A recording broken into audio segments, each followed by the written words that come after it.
Good morning again. And my name is Aisha Thompson. I'll be your moderator today, and I would just like to welcome you again. This first session is entitled Economic Distress in the United States and the Urgency of Action.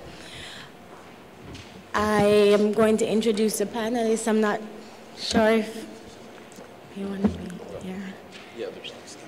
Okay.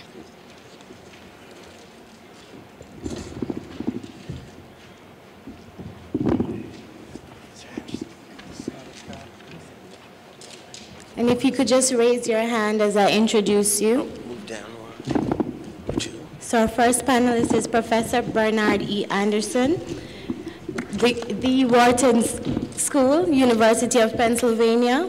Then we have Congressman Bobby Scott. We have Lorenzo Morris, Professor and former Chair of the Political Science Department at Howard University. Rodney Green, Professor and Chair of the Economics Department at Howard University. And Alexander Delian, a master's student in the Department of Economics. A detailed biography of all the speakers is included in your program. Speakers will go in the order in which I introduced them. Also, if we could just hold all the questions until the end so that we give all our panelists an opportunity to say all that they have to say. I hope that we all enjoy this session, and I will see you for questions.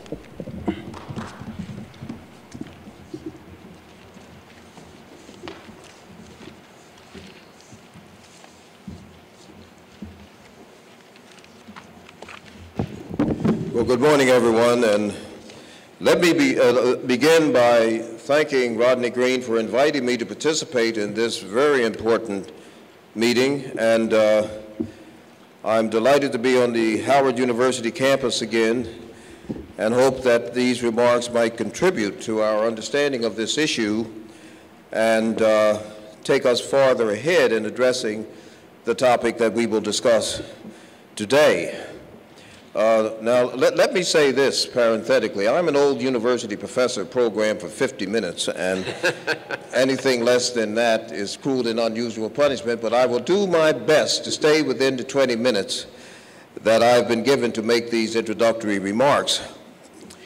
Let me begin by saying that we meet in this summit today as the economy continues a painfully slow recovery from the worst economic crisis since the Great Depression. But that is not the topic we have been brought here to discuss today. We're not here to discuss the economic outlook. Our focus is on the economic status of the African American community. And I will address racial inequality in American economic life. It is broad, it is deep, and it is persistent. Now, African Americans have a relationship with the American economy similar to the caboose on the train. When the train speeds up, the caboose speeds up. When the train slows down, so does the caboose. But in the natural order of things, the caboose never catches up with the engine.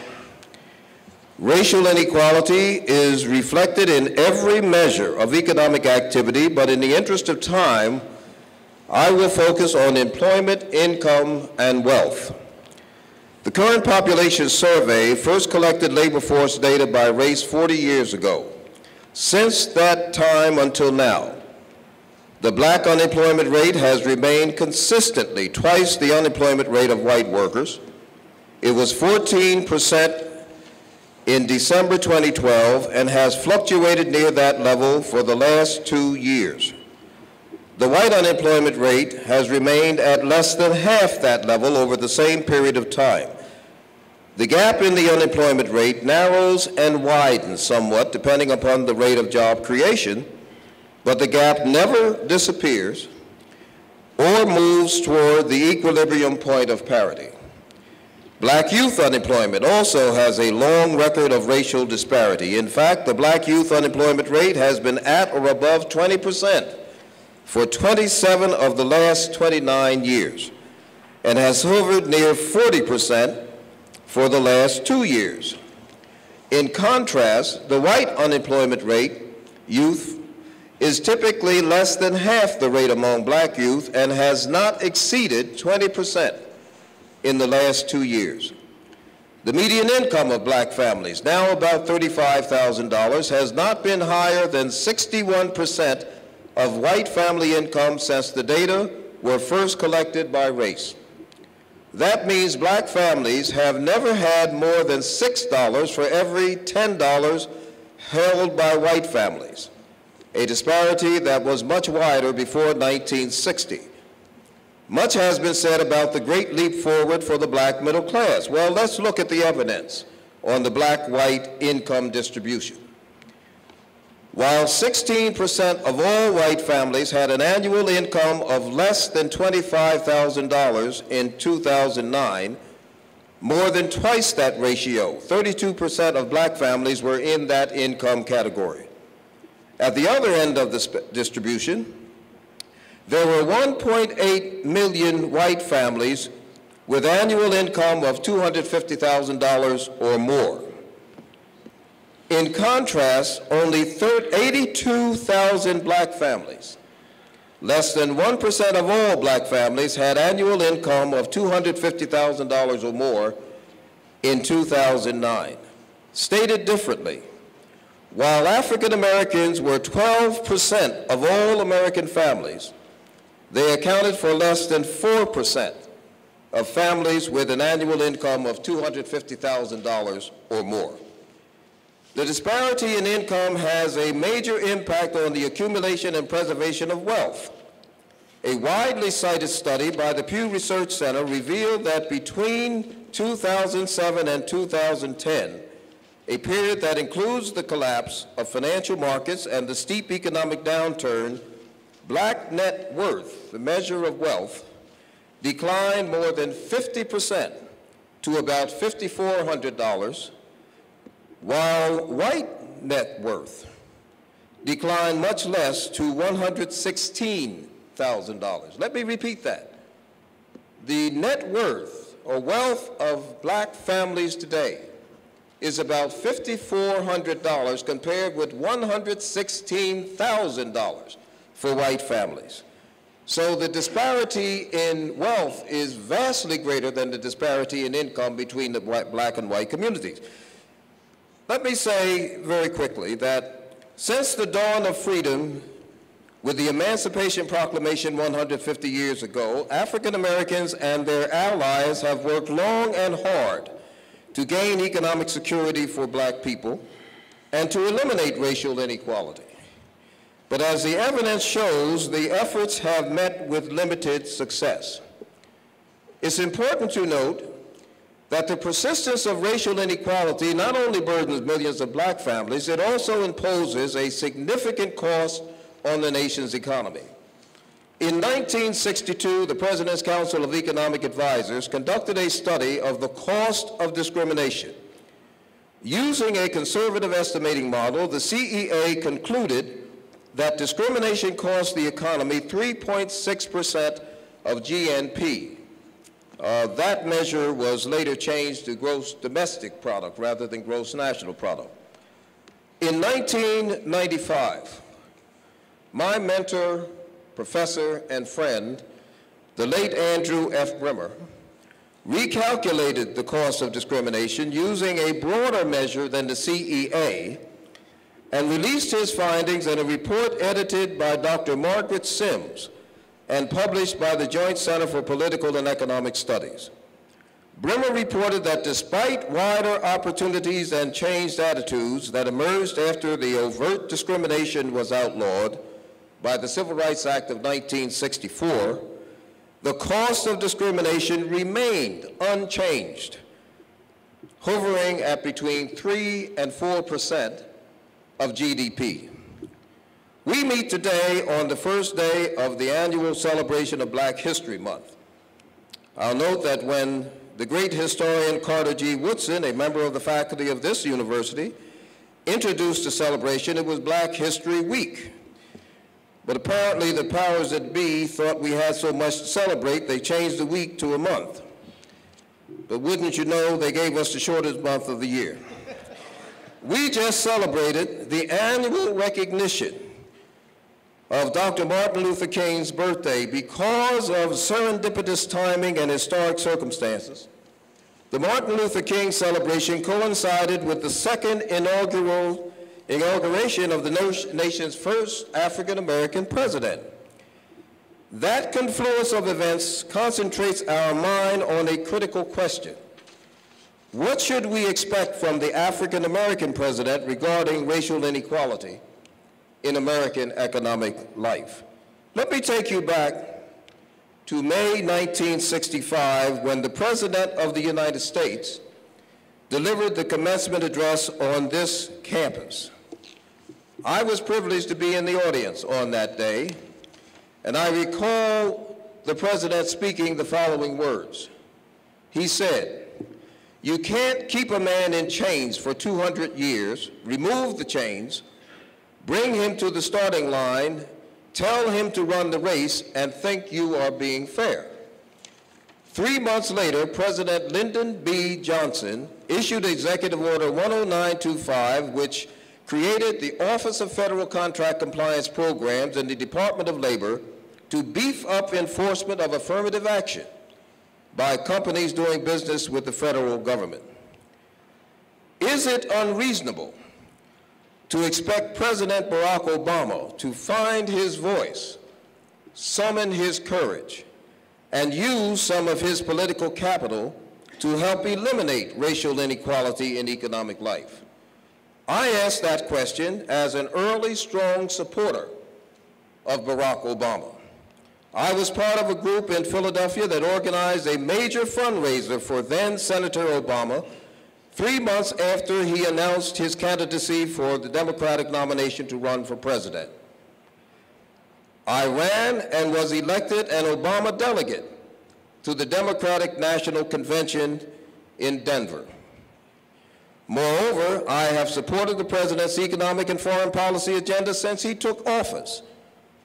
I do not regret any of those actions, but I believe now is the time for the President to find his voice, summon his courage, and use some of his political capital to eliminate racial inequality in American economic life. We know he is not president of Black America. He's the president of the United States of America, and we are proud of that. But asserting that a rising tide lifts all boats is not enough. A rising tide won't lift all boats. It does nothing for the shipwrecks stuck at the bottom of the sea. To return to the original analogy, we need policies that help move the caboose closer to the engine of the train. Now, I believe the policies we need rest on a three-legged stool. One leg of the stool is achievement of full employment. Not full employment defined as the non-accelerating inflation rate of unemployment. We need full employment defined as a job for every individual willing and able to work. And we must recognize that full employment won't be achieved solely by expanding private sector employment. We must allow for government to act not only as the employer of last resort, but the employer of first resort for socially redeeming purposes that won't be pursued by the private sector. The achievement of full employment will require policies that increase GDP growth and job creation, policies that support stable, balanced growth. The second leg of the stool is policies that prepare and protect the full participation of African Americans in all sectors of the American economy. That includes not only employment, but also business development, business ownership, wealth accumulation, and preservation. There is a wide range of policies that will achieve that goal. Such policies should be developed and consistently implemented with a view toward eliminating racial disparities in the economy. Finally, The third leg of the stool is targeting federal investment to people and communities in greatest need. That is the most economically efficient and effective way to deploy limited federal spending. Let me be clear. Nothing in this statement suggests racial exclusionary policies, quotas, or anything of the like. I'm suggesting policies that will strengthen the economy, increase GDP, improve income distribution, and contribute to stable, balanced growth. Policies that benefit all Americans while eliminating racial disparities in economic life. We know how to do that. Where there is a will, there's a way. Now, there's an old Talmudic proverb that says, if you don't know where you're going, any road will take you there. We know where we are, we know where we want to go. That is to eliminate racial inequality in American economic life. Now, let me say, because my time is up, I just had a message here from the moderator, that what I'm talking about is not just increasing employment, increasing this or increasing that. When that train moves ahead, we're the caboose on the train. When things get better, of course things get better for us. That is not the goal toward which we should direct our attention. The goal toward which we should direct our attention is to eliminate the racial inequality, the economic disparities in American economic life, and we can do that. The train is at the station. It's time to get on board and start that train moving toward the journey of equal opportunity in American economic life. There will be a time, and we should come to it very quickly, when the promise of America, when the practice of America matches the promise of America. That is the set of policies we need to put in place. We can do it. We need to do it. We need to get to it. And we need to do it now. Thank you very much.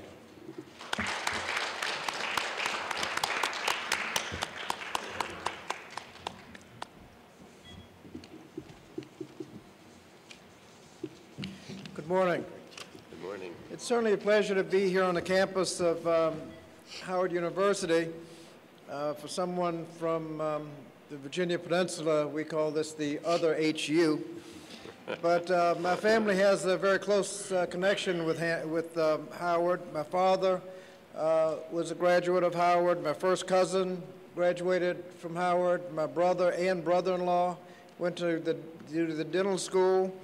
And my niece is here presently in the divinity school. So I have a very close family connection to Howard, so it's a pleasure to be here. Now, Dr. Anderson has gone to great lengths to show what we need to do and what we need to accomplish.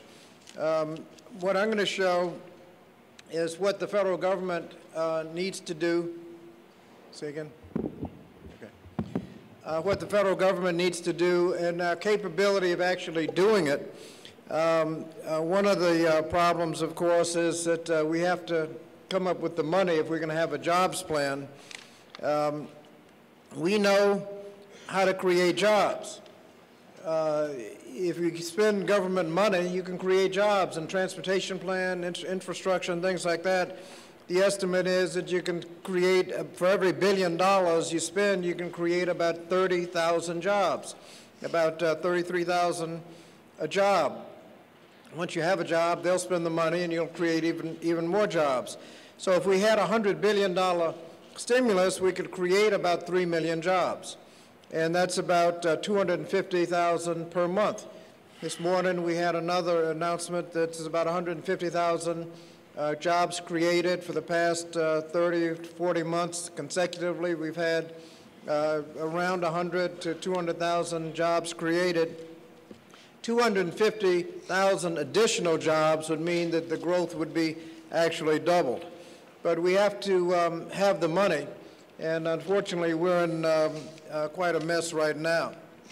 What I'm going to show is how we got here so that we can understand as we go forward, because it's unclear right now what we're going to end up doing after the cliff vote, and by the time we've done the budget, finish the budget for the rest of the year, the debt ceiling, and the sequester. By the time we've done all that, it's unclear where exactly we're going to be. But as that unfolds, it's nice to know how we got here and what the parameters are. This is a red is federal spending, blue is federal revenue. This is kind of how we got to where we are with the big deficit today. You can see that since the 1960s, we've pretty much spent more than we were taking in until the late 1990s, when you see that when President Clinton came in, we reduced spending and increased revenues and had a nice little surplus. When President Bush came in, we went in exactly the opposite direction, revenues collapsed, spending increased, and we have that huge deficit. Going forward, if we can tax at about 21%, we can pretty well get everything under control, but our problem is health care. And the Medicaid and Medicare, because we got everything under control if we could control that. This is not a Medicare and Medicaid problem, it is a medical care problem. If you ask any business that's been providing health care insurance for its employees for the last 30 or 40 years, you'll find that 30 or 40 years ago, you got your coverage, family coverage, no copay or anything. About 30 years ago, well, we'll give you coverage, but you got to pay a little bit for your family. About 20 years ago, you got to pay a little. You got to pay for your whole family, a little bit by yourself. And about 10 years ago, you got to pay for your family and about half of yours. And if you draw that line to where we're going, this graph shouldn't surprise anybody. We got to get health care under control. As I indicated, when President Bush came in, he was looking at a 10-year, $5.6 trillion surplus. By the time he ended his term, President Obama inherited an $8 trillion 10-year deficit. The amazing thing about that is they didn't create any, spent all that money and didn't even create any jobs.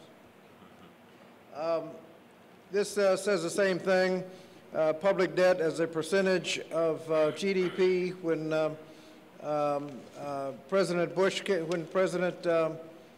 Bush came in, he inherited, this is what he inherited. It looks like surpluses through the 1950s. When President Obama came in, he inherited deficits as far as the eye could see. One of the disappointments is if we had continued going the way we had been going, when President Bush was inaugurated, we had hearings with Chairman Greenspan, and he had to answer questions like, are we paying off the national debt too quickly? What's going to happen when there are no government bonds? Because we were on the way to paying off the entire national debt by 2008 or 2010, somewhere in there, debt held by the public. We would owe that blue line, China, Japan, and Saudi Arabia, we wouldn't owe them a dime. Unfortunately, we've gone in the opposite direction with foreign debt exploding out of control. Now, I just put this chart up here to shut people up about all we have to do is cut taxes and we will increase revenues. Green is a record revenue for the nation. Red is a year in which we did not set a new record for revenue. You'll see since 1961, we're a growing nation, we always have new revenues. Good times, bad times, tax increases, tax decreases. Twice we didn't make a record, but the following year we did make a record. All the way up to those massive Bush-era tax cuts where you've got all those red lines, put us in recession and everything else. Cutting taxes by President Bush did not increase, not only did not increase revenue, which you always do anyway, That is the worst revenue result that we've had since they had, this thing goes, you can take this chart back to the 1910s when we started the income tax. The worst results, so just shut up about, if you just cut taxes, you'll increase revenues. We went into a recession, and this has the March 1980, July 81, June 1990, February 2001, and the current recession. How long did it take to get the jobs back that we lost in the recession? In March, it took about 9 months. In 81, it took a little longer. 90, about the same. 91, you can see that we haven't even, after longer than any other time to get the jobs back, we haven't gotten them back. And if we keep going at the rate we're going, it's going to be 2015 before we recover the jobs that we've lost. We're also a growing country. We need to actually do a lot better than that, because we need to create jobs just to keep up with population growth. Now, we're coming out of it. As you can see, we're headed in the right direction. The stock market under Obama has gone up over 50% since he came in, and it was collapsing when he was sworn in, and went down another 2,000 points before he could get the stimulus bill and everything enacted. All those tax cuts that were supposed to stimulate the economy are worst Dow performance since the Great Depression under President Bush. We're also creating jobs. As I indicated, when President Obama was sworn in, the economy was falling off the cliff. We passed the stimulus, and I don't know how anybody can look at this graph and say the stimulus didn't work. We were in free fall, passed the stimulus, fewer and fewer job losses, until the stimulus has kind of stabilized 100 to 150, 200,000 jobs a month. And what some of us are saying, if you have another stimulus, you could push that up a little bit and stabilize with better job performance, but they won't pass another stimulus. One major problem with this recession that we don't have with others is that the long-term unemployment is at historical highs. If you look at the percentage of people who have been out of work for over 26 weeks, in the gray is the recession. In the other recessions, maybe 10% of them, 20%. In this, 40% of the people unemployed today have been unemployed for over 26 weeks.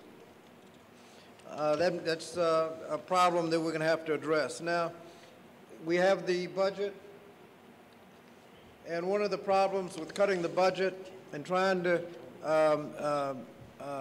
balance the budget with cuts, a lot of the budget, when people think about cutting the budget, they're talking about the non-defense discretionary spending. You've got Medicare, Medicaid, Social Security, income securities like federal pensions and stuff like that, net interest, and other kind of mandatory. 2/3 of the budget is really out of touch. If they're not going to touch defense, you're left with 17% of the budget to absorb all the cuts. If you had a 10% across-the-board cut, a non-defense discretionary, you'd only reduce the size of government 1.7%. If you had a 10% across-the-board cut in everything, Head Start, transportation, FBI, food inspectors, embassy security, and everything else, it would have a negligible effect on spending. And that's really the challenge. If you're going to have significant cuts, if you're not going to solve your budget problems with revenues and try to do it with cuts, you'll either savage the non-defense discretionary, or you got to go into Social Security and Medicare. Now, what we did, we passed this cliff thing. As I have suggested, the Bush tax cuts was what got us in trouble, and now we're voted to extend the tax cuts on January 1st. It was a bill that extended the tax cuts at a cost of about $4 trillion. Now, we haven't said how we're going to pay for it yet, which reminds me of a story that our governor, Jerry Blouses, tells about Ed Willey, who was chair of the Finance Committee when I was in the State Senate. He had a well-deserved reputation for being conservative. He was stingy. He couldn't get a dime out of him with a crowbar, was what people said. Well, he walked into a bar shortly before an election and heard the people mumbling, "Oh, there go Ed Willie. Nobody here voting for Ed Willie. He's too stingy. He can't get a dime out of him with a crowbar." And he was listening to all this and lifted his beer, turned to the bartender and said, "Bartender, when Ed Willie drinks, everybody drinks." It set up the whole house. People couldn't believe it. They started celebrating. "No, Ed Willie got my vote. Why are you talking bad about Ed Willie? He's all right with me. Set up the house like that. He's got every vote in here." Oh, they were celebrating. After a few minutes, he took a couple of dollars out of his pocket, put it on the bar, said, "Bartender." Everybody looked up. "Bartender, when Ed Willie pays, everybody pays." I say that because we are in the celebratory part of that story. Because we passed the tax cuts. Everybody got the tax. 99% of the people got their tax cuts extended. Everybody's celebrating. Everybody's members of Congress prancing around. Look what happens when we work together, all bipartisan and all that. How are you going to pay for it? Anybody know? No, we don't know. And that is the challenge. The fiscal cliff deal, first of all, added to the deficit. I said it was a $4 trillion tax cut.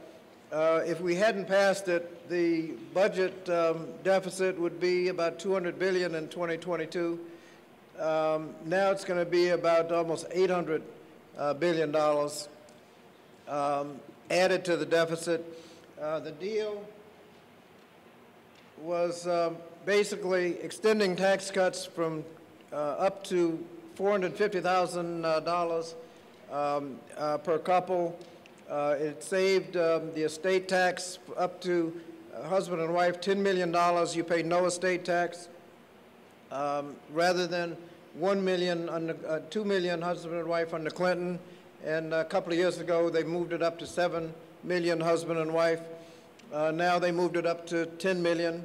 The alternative minimum tax has been indexed to inflation. We ended the Social Security 2% payroll tax, so most people actually experienced a tax increase as we spent $4 trillion cutting taxes. Child tax credit, earned income tax credit, education tax credits were not made permanent. They were just extended 5 years. The R&D, investment expensing, unemployment insurance was extended another year. We fixed the doc fix. We had a kind of phantom cut in Medicare with draconian cuts in provider fees. Every year we added it back. So we've fixed that for a little while. We did not address the sequestration. We did not affect the debt ceiling. And we haven't done anything about the fact that we funded government not for the fiscal year through September 30th, but only through about March. We've got to deal with that. Now, how are we going to pay for this sequester? We have some choices. The fiscal cliff deal, almost $4 trillion in green. The sequestration, if we let that go through, that'll cover less than about a third of it, 1.2 trillion. If you look at where you're going to get the money, the entire non-defense discretionary and the defense discretionary in blue, if you just look at the size, there's no way you can get that kind of savings out of that kind of budget. You've almost got to go into Social Security and Medicare to pay for the fiscal cliff deal. There are some ways to pay for it if you use revenues rather than spending cuts. If you went back to the $1 million, $2 million couple Clinton-era estate tax, start paying tax over $2 million, you would get an additional $388 billion. If you just went back to where it was a couple of years ago, 3.5 million apiece, 7 million husband and wife, you get $135 billion. Incredibly, if we raise the age of Medicare, that would only help $125 billion. if we cut it's what they call chain CPI, cut the cost of living for Social Security like they're talking about, that's a little over $100 billion. If you just look at these numbers, if we end up cutting Medicare in order to save some money in the same budget cycle that we fix the estate tax, we would have to help the tax problems of dead multimillionaires, we would have raised the age of Medicare from 65 to 67. Now, one of the problems we've got is we're doing this kind of sequentially. You cut the taxes, then you look for some spending cuts. Why didn't you do it all at once? If you say, well, here are the tax cuts, and here's how we're going to pay for it, you can make a rational decision. Say, no, I'm not going to cut Social Security and Medicare in order to preserve tax cuts. And so you could vote no. But getting you to go along with the tax cuts first, you kind of box people in to where now they got to make some decisions whether we're going to raise the age of Medicare or cut Social Security. There are some other ways of raising the money. If you tax capital gains and dividends like regular income, you could get almost $1 trillion.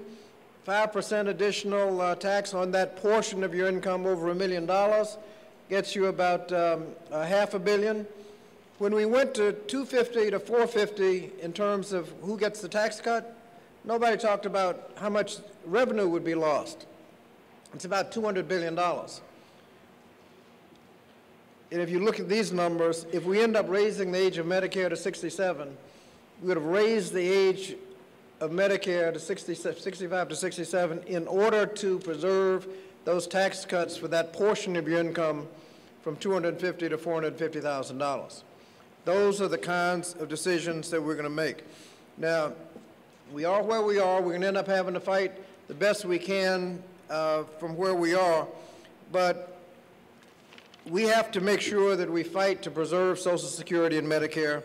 We have to make sure that we fight to make sure there are investments in education, make sure there are investments in jobs, make sure that we do what we can to make sure that when we pay for these tax cuts that we vote for, that we do it in a rational and comprehensive way.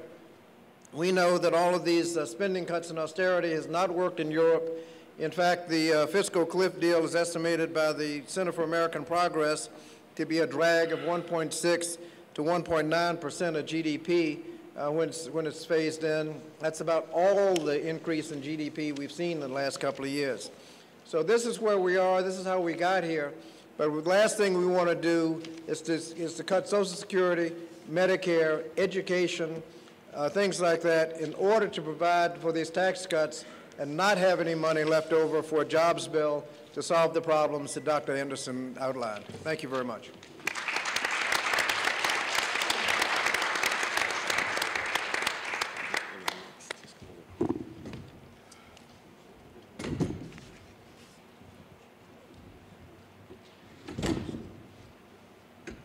Thank you, Congressman. My job is to give some perspective on the political changes that we can anticipate in this second term of the Obama administration and African-American interests and concerns with the economy and employment. I could be really brief and tell you the truth and say I have no clear idea and sit down, but then I wouldn't get the free lunch.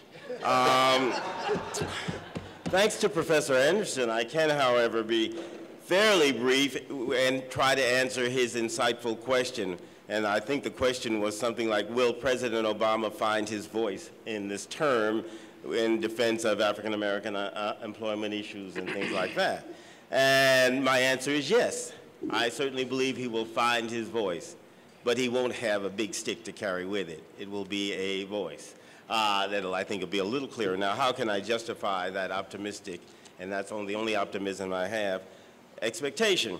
One, I think there are 4 factors that contribute to second-term changes in presidential administrations and politics. One is an agitated and mobilized liberal, we're talking about progressive issues, liberal or progressive electorate, majority white electorate, that is. 2 is an influential congressional leadership, and we, of course, have some of that influential congressional leadership here. 3 is an active and well-financed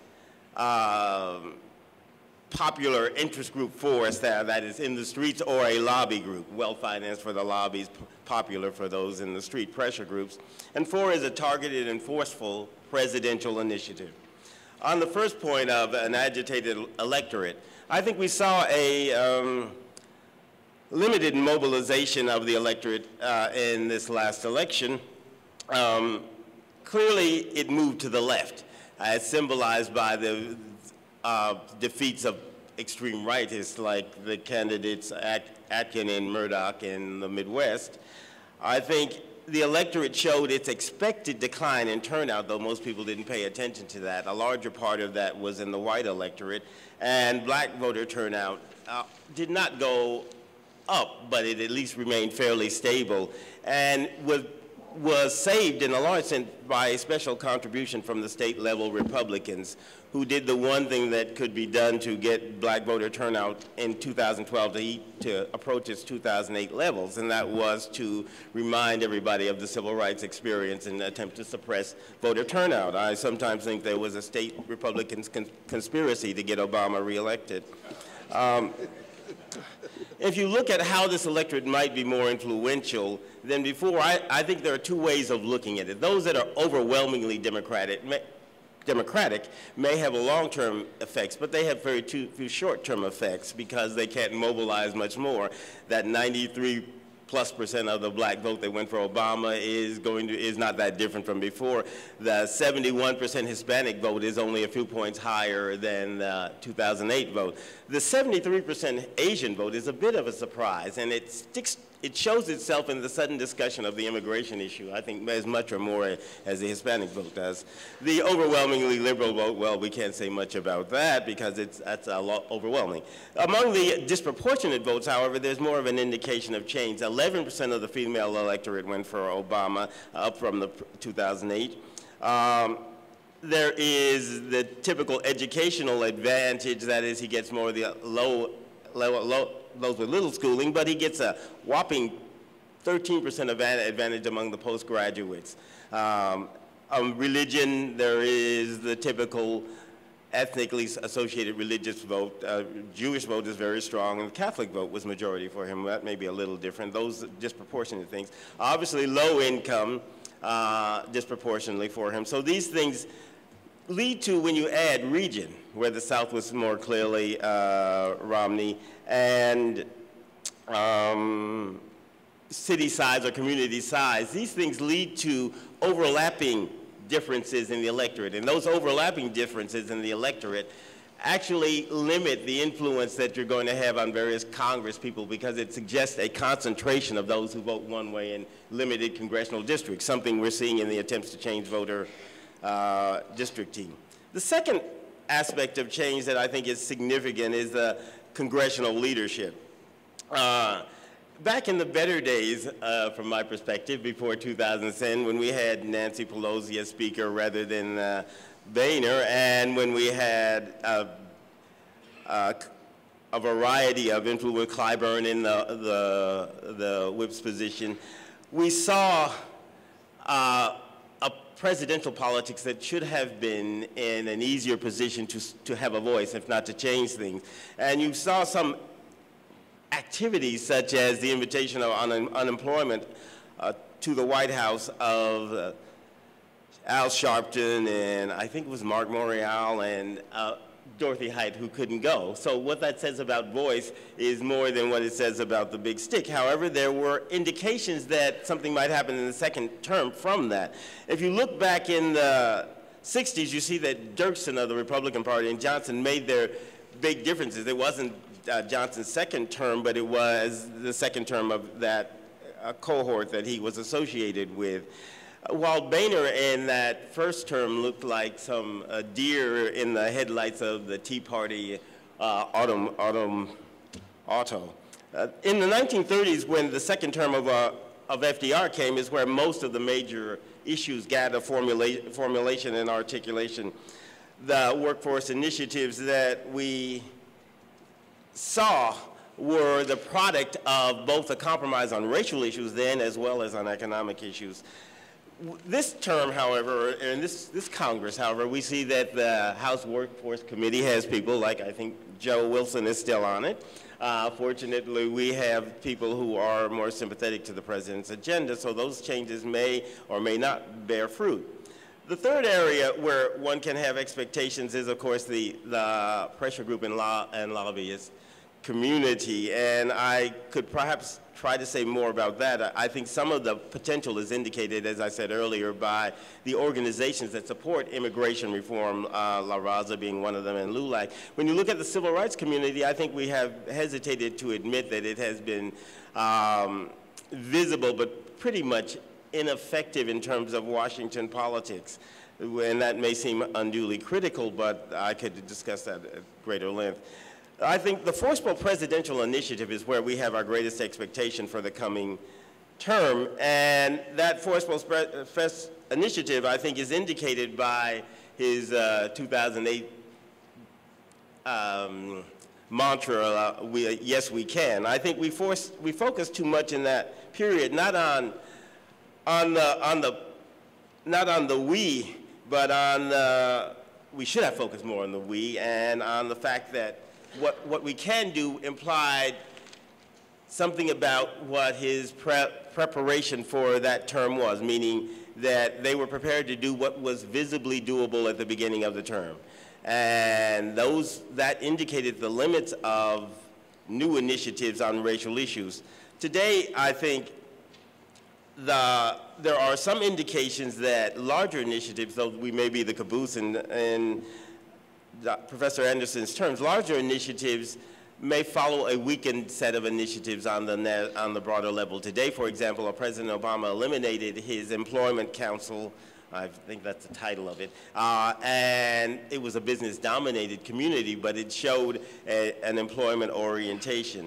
If you look at what can be expected of compromise in that term, the past term versus this term, I think the focus of compromise in the White House has moved from the ideological center of policy debates to what I call the ideologically represented center of those who are influential in policy debates.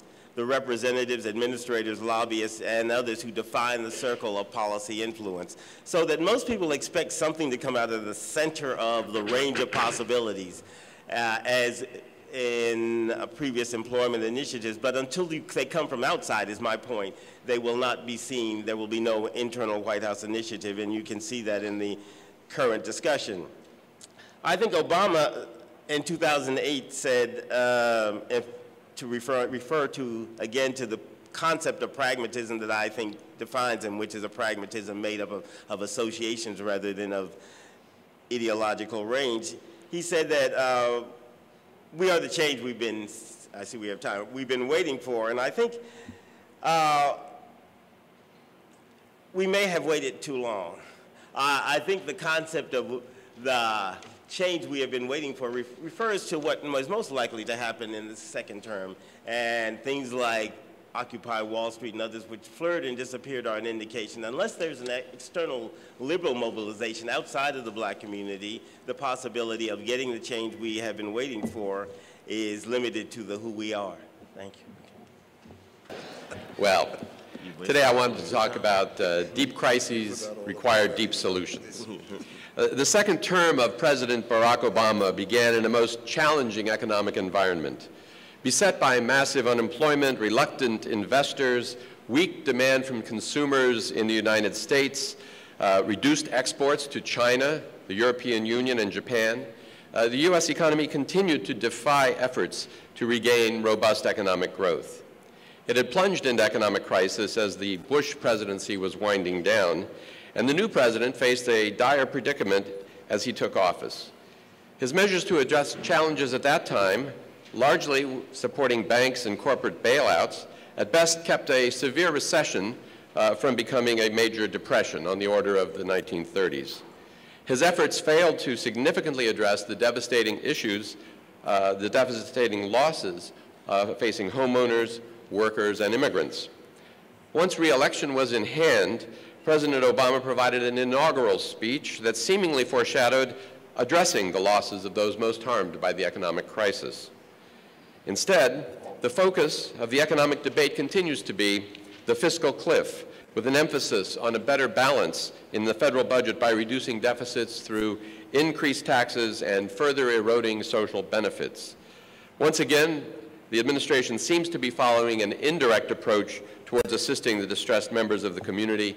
A more direct approach would seem appropriate. Today's conference builds on Howard's tradition of critical appraisal of the nation's direction. At the midpoint of President Obama's first term, 24 scholars assembled here at Howard to debate approaches to addressing the unemployment crisis in the economy at that time. That conference, in turn, was in the tradition of the 1935 conference here at Howard University, where Howard University economists joined other social scientists addressing the problems of the Great Depression. Participants in that event went on to form a left-wing activist group called the National Negro Congress, which went on to be involved in many, many struggles around the country around issues of the Depression. Abram Harris, the first chair of the economics department of Howard University, was joined by other leading social scientists at that conference in an attempt to move beyond Franklin Roosevelt's programs of labor rights, social security, and welfare by calling for aggressive action for jobs, against racism, and for working class unity and struggle. Now, today's conference, I hope, will continue to build on these past efforts. Those of us who are gathered today are generally focused on seeking approaches to improving the quality of life for millions of people in the United States and to narrow the racial income, wealth, health, education, and housing gaps. Racist inequalities have deepened in the last decade as incomes for African Americans have fallen 10%, while they have fallen 1% among white families. Relative black wealth has fallen even further.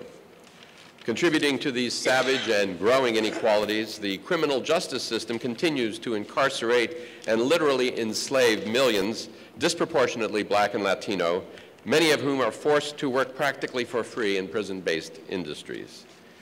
Doubtlessly today, many outstanding policy proposals will be made, some modest and some bold. We look forward to hearing them. But I encourage us to think a little bit broader than that. We face a fundamental problem. In a capitalist economic system, economic viability depends on meeting the needs of the capitalists. After all, they are the ones who are the prime movers of the economy, the main source of jobs and production. Policies which redistribute income and wealth away from the capitalists are viewed with a jaundiced eye by the corporations and banks, and often the politicians, and are rarely embraced, or at least voluntarily. Yet, despite the fact that almost all of the benefits that from increased productivity over the last 2 decades have accrued to the corporate sector, while compensation to workers, the unemployed, and the impoverished has stagnated or declined, we still have a severe, persistent economic crisis of stagnation. The current crisis is global and has persisted since 2007. There has been no recovery for the working class in a stagnant economy. Almost 25 million are officially unemployed in the United States, while over 205 million people are similarly looking for work and cannot find it throughout the globe. The numbers remain high as President Obama's second term begins. The banking and corporate capitalists who first received a commitment of $700 billion in bailout funds and then later were the beneficiaries of President Obama's first-term policies are effectively on strike, which is an odd thing for a capitalist. They hold about $2 trillion in cash.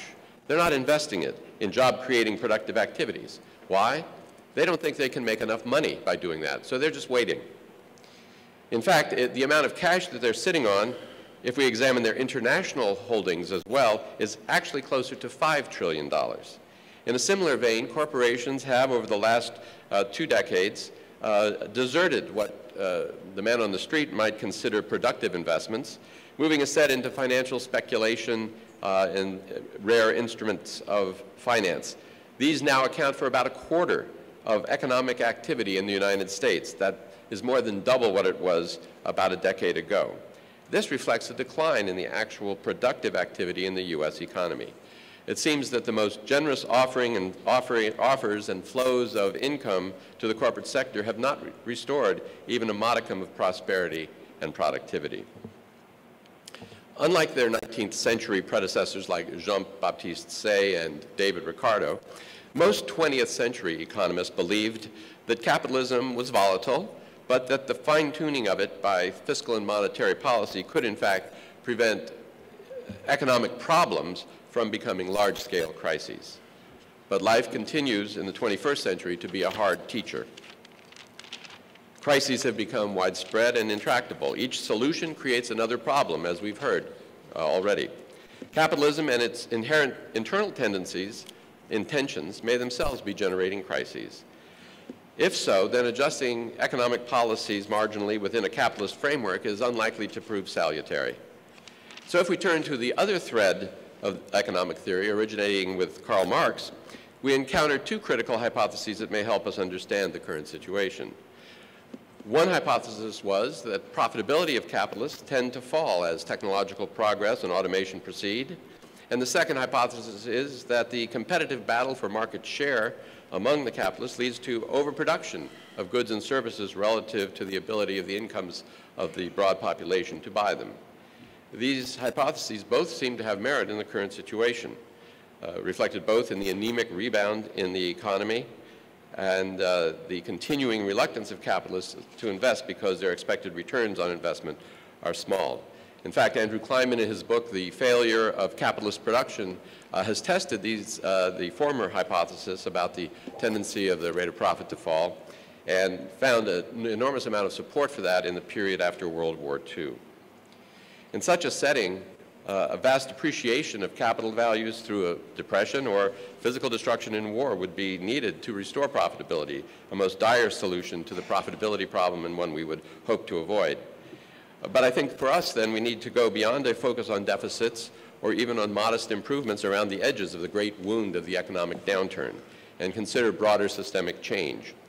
In short, we need not only to consider policy advocacy directed at the government, but also consider policy for ourselves, for those of us who are not in the halls of power in Washington or in the corporate suites, for those who are unemployed, exploited, oppressed in myriad ways, and attacked by resurgent racism. How then do we challenge the system of capitalism? One starting point would be to understand that virtually all substantial progressive changes have emerged from mass movements, whether it be the civil rights movement, which achieved voting rights, a ban on discrimination in housing and public accommodations, and Medicare, or the bold labor movements of the 1930s and 40s that established multiracial unions, won Social Security, collective bargaining rights, welfare programs, and massive jobs programs in the midst of a depression. Mass movements, not politicians like Franklin Delano Roosevelt, John F. Kennedy, or Lyndon Baines Johnson, made these changes happen, even though their names are associated with them. With that understanding, we need to build the organizations and movements that can replicate this process on an even higher level in the modern period. We can take some inspiration from today's Arab Spring, the Indignados in Spain, the Occupy and decolonize movements in the US, labor resurgence in a few isolated places in the United States, and the uprisings of the indigenous peoples of South America over the past decade. Building strength in these movements requires unity among workers, students, soldiers of all races and nationalities, with a special emphasis on closing racial gaps of all sorts. So our internal policies, then, must include unified solidarity and an understanding that ongoing struggle and contestation may lead to improvements, but even that may not be enough. And so perhaps the last 2 centuries that we have been witnessing of capitalism filled with its crises may at some day be part of the prehistory of humanity, and we may have our own future to write as we create a global movement for social progress. Thank you.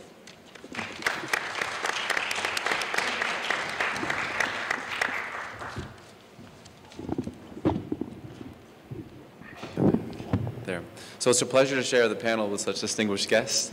And today, as an African-American male, I feel that it's my responsibility to use this platform to maybe draw attention to some of the social dilemmas with long-term economic consequences that affect African males like myself.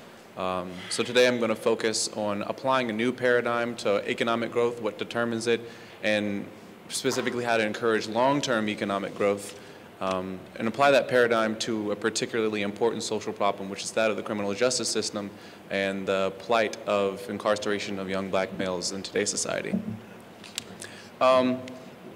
There's been an interesting shift in the way we consider long-term economic growth. The traditional concept of the relationship between inequality and growth as far as a country is concerned is that inequality is a necessary condition that somehow in different ways incentivizes people to reinvest in themselves who have less so that they can earn more and increase their productive capabilities. And in other ways that they might invest in themselves would include education. However, new studies and an interesting trend of research indicate that the relationship between long-term growth and income inequality is in fact negative, which is to say that the more income inequality exists within a country, the least likely it is to be able to sustain long-term growth, which is of particular interest to an economy right now that seems to be somewhat of a standstill.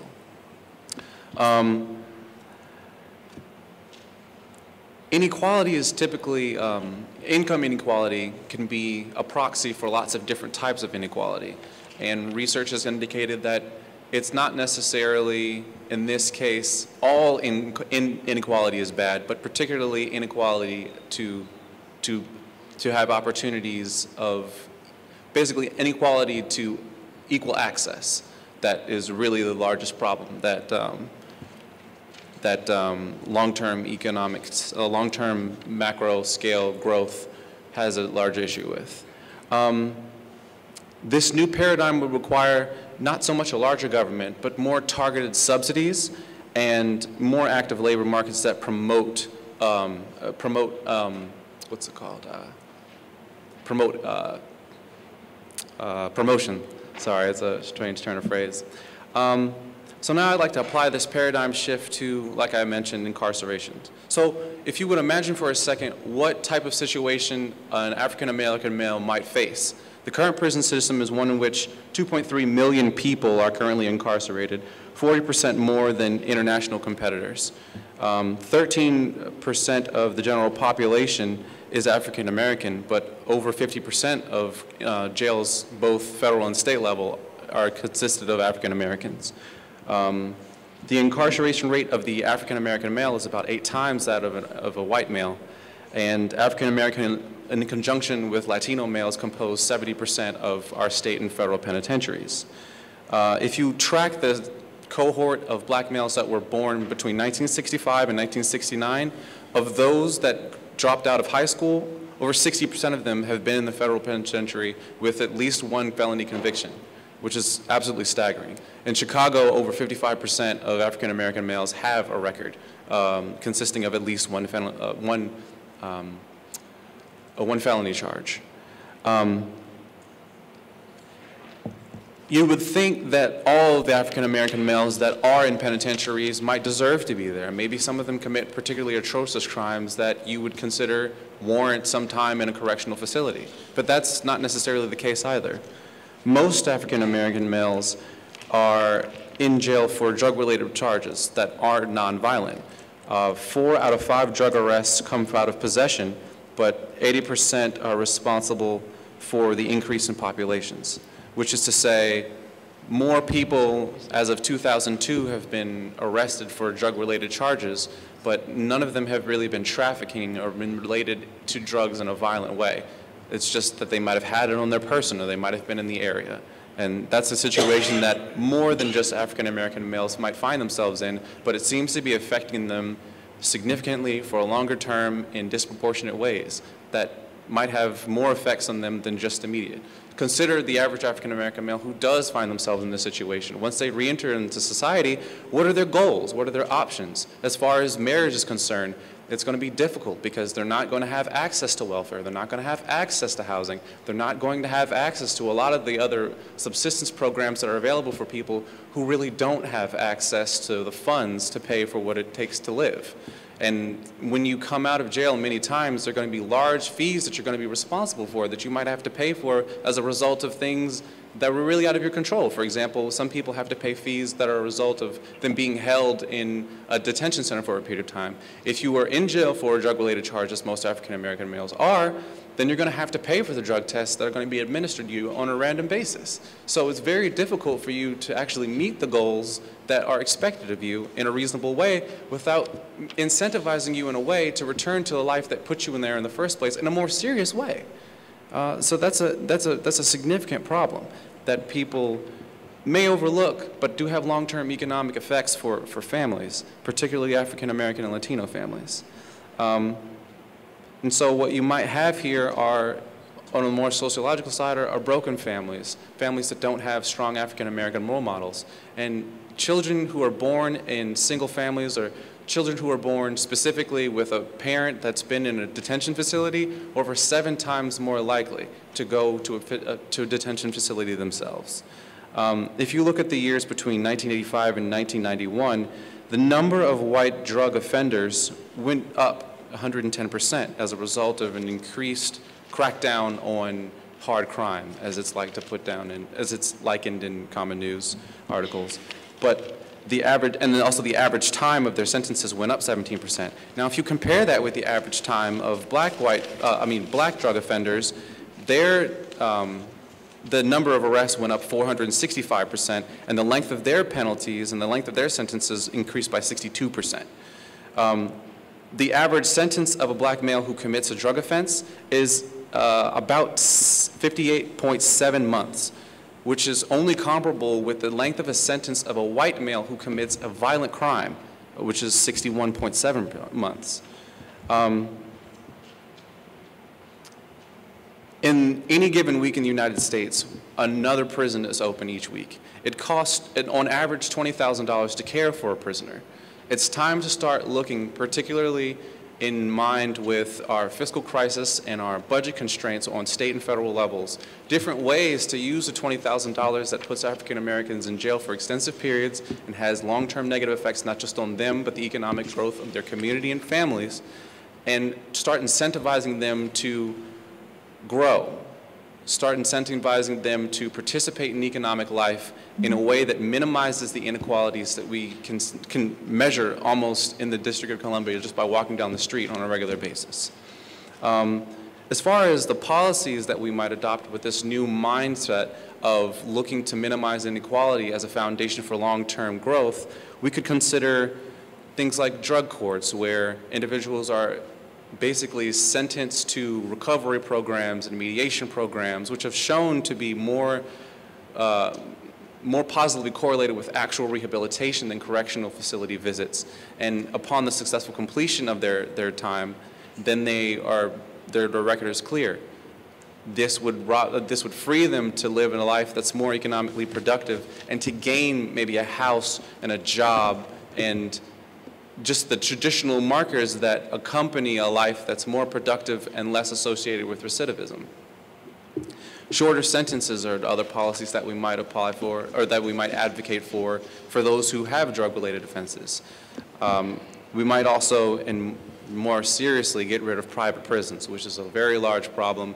And if you look at the growth of the industry, you know that in private industry, your goal is to make money. And the idea, I guess, of outsourcing prisons and prison facilities and maintenance is to allow the government to spend less money on that process. But what you're really doing is you're incentivizing large firms to adopt policies or necessarily advocate in ways that furthers their business. In this case, keeps or maintains flows of prisoners. And that's something that is really detrimental. Those companies started, there wasn't a private prison in 1980. Now there are 67 of them, and their revenues are growing, and their lobbying power is as well. So that's something to really consider when you're looking at who to vote for and which policies that you might want to adopt and what type of conversations you might want to have with your local community members. Other important things that we can start advocating for, particularly on the policy side, are looking at the 700,000 new members that were released into society and getting them in state positions where the discrimination against hiring them for jobs, for giving them access to health care, for giving them access to counseling that they might need for their new reentrance into life, and other things that are traditionally more difficult, if not impossible, to attain if you are an ex-felon re-entering society. Make that more easy for them so that they are not forced, and that they can actually have a chance at developing with their communities and not so much separate to normal American families or typical American families. what's not necessarily unique about my address here is that these policies have been around for a while. The suggestions that I'm proposing, they're not unique. What's unique about this approach is the idea that inequality might actually not benefit us economically in the short run and the long run is really what's novel. This is a more appealing, as far as the economic sense, this is a more appealing way to adopt and advocate for policies that close this inequality gap that might otherwise be seen as inefficient or altering incentives in the market that might pervert activity and might actually decrease efficiency. It's not an easy goal, but it's worth considering as we move forward. That's all.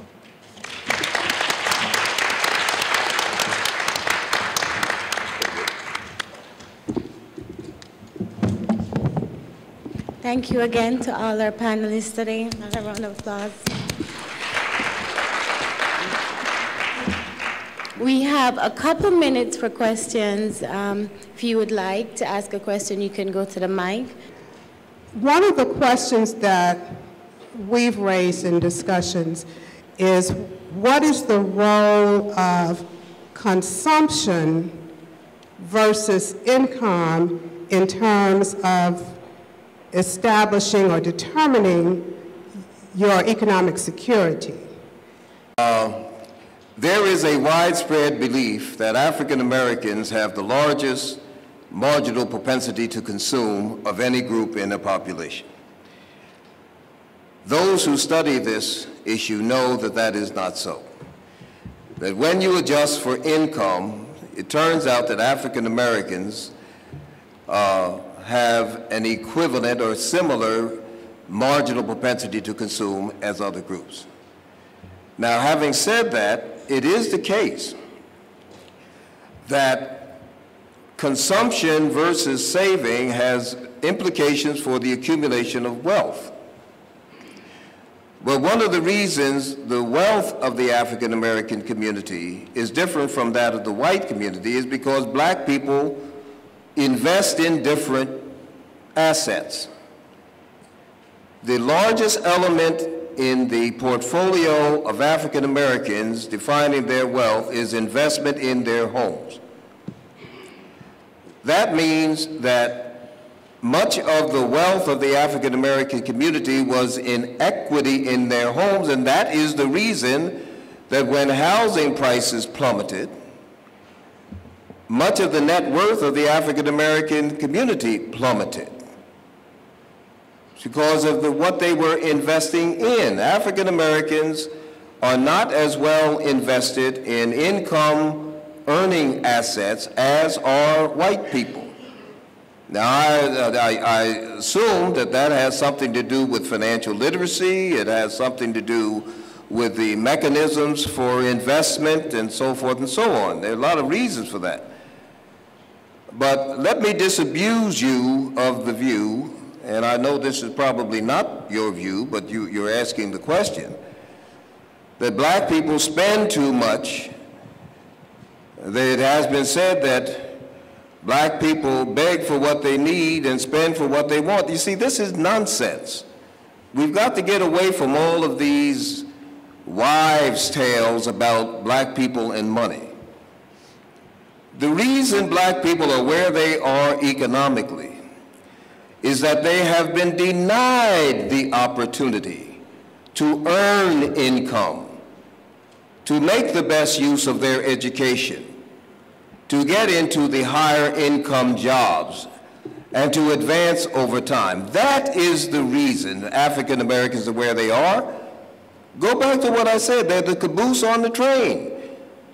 One of the main reasons the cost of discrimination is so high is because there are thousands of African Americans who have the right education and training, who are denied appropriate employment opportunities that would use their education and training.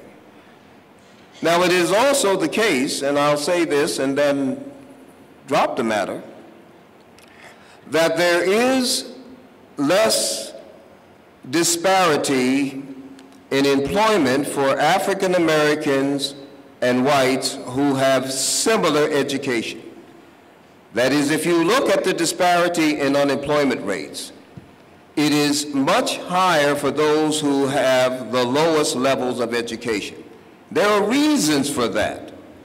Much of that reason, when you look at black male youth and so forth, and the employment population ratio and other measures of participation in the labor market, there is substantial discrimination against black male youth. A lot of this is understood. When you look at the work of my former colleague at Penn, Elijah Anderson, who's done ethnographic studies on this, there's no question that the reason for these disparities is discrimination. Now, the gap in unemployment rates between African Americans with college education and whites with college education was beginning to narrow after 2000.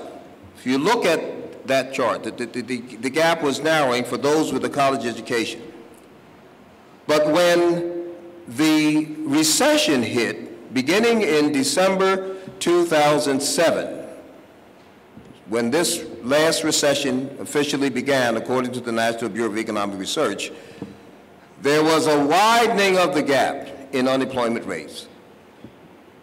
That gap widened also for black college graduates. But when the recovery started and people started coming back to work, when the college graduates did better than those who had lesser education, what happened? The gap between black and white college graduates did not narrow to the same degree as it widened when the unemployment began to rise. So let's be clear about what we're talking about here. We're talking about an economic system that is shot through with institutional discrimination against black people, that denies them opportunities to participate fully in this economy. And until we attack that head on, we are going to continue to have racial inequality in American economic life. That's why I think that we need to not let the president off the hook in the second term. Black people are smart. They gave him a pass in the first term because they knew that if he ever raised the question of race after making the speech in Philadelphia during the campaign when they were dumping on Reverend Jeremiah Wright, that if he ever raised the question in the first term, he would never have a hope to be reelected. So we gave him a pass. Or you know, black people gave him a pass. I wasn't the only one that gave him a pass. But I like to be candid about this. I'm unusually frank about this thing. He is not going to run again for anything. He does not deserve a pass anymore. Let him not only find his voice, but summon his courage and use his political capital to address racial inequality. He owes that to the African American community. Let me say this and I'll be done. What were the priorities he mentioned in his second inaugural address? Wage equality for women, gay rights, immigration, and energy. Not a single blessed word on race. He would never bring himself to say what Lyndon Johnson said on this campus in May 1965, thank you, in the commencement address.